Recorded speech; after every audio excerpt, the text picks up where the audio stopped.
This really isn't a question at this point, but I wonder if you're aware of what happens when we raise the taxes too high on cigarettes. I wanted to explain to you, and I have a chart that I'd like to share with you later, and it kind of shows what happened to our neighbor Wisconsin when first they raised their taxes back in January of 2008. They raised it $1. Then in 2009 they raised it another 75 cents. They missed their budget by $191 million. That was a huge shortfall for them.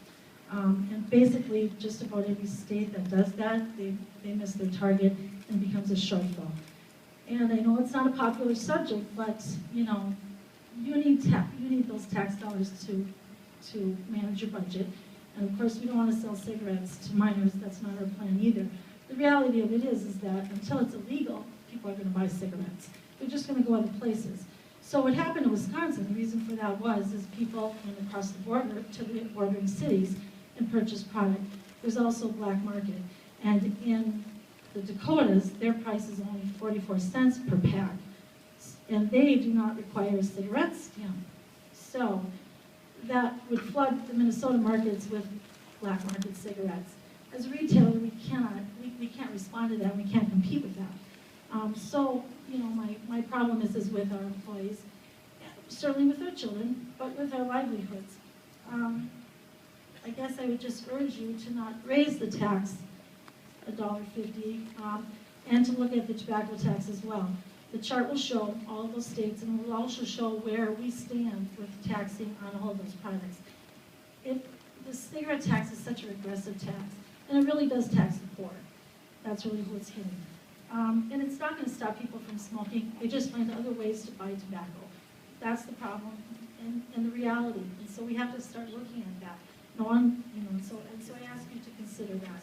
And I would ask you this question, sorry.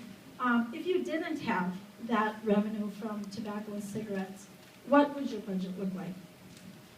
Well, it's with 320 million estimated additional.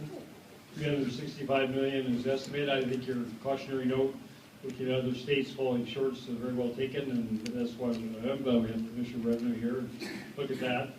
But the purpose of my purpose in doing this, and I was talked into it by Commissioner of Health and others, and is not for raising revenue, it's for deterring young people. I believe it's over 20% of our young people reach the age of 18 that are smoking. And to encourage people who are smoking, and I used to smoke for much younger days, and I quit after 8 years, and it was one of the hardest things I've ever had to do, so I'm well aware of how difficult it is to overcome that, but it's possible. And, you know, it's not a perfect measure. You know, if we do something that we think is in the best public interest, and put that into state law, and it creates, as you say, a black market, if people then are going to take advantage of that if we're operating illegally, I just hope that we have the law enforcement capabilities locally and statewide to catch them and to penalize them for doing so, because there's just no place for that. You know, it's got a public purpose. If people don't think it's a good public purpose, then they can change the law through the legislative process, and that's the responsibility of being a responsible citizen. So I have no sympathy for that kind of behavior, but on the other hand, I don't think we can let that dictate the kind of laws we make that we think are in the public interest. Governor, I have a question from St. Louis County Commissioner Nelson. Yes. When are you bringing the statute down? Governor, when are you bringing the statute down? we are bringing, Governor, first of all, I should thank you for that. I plan on doing that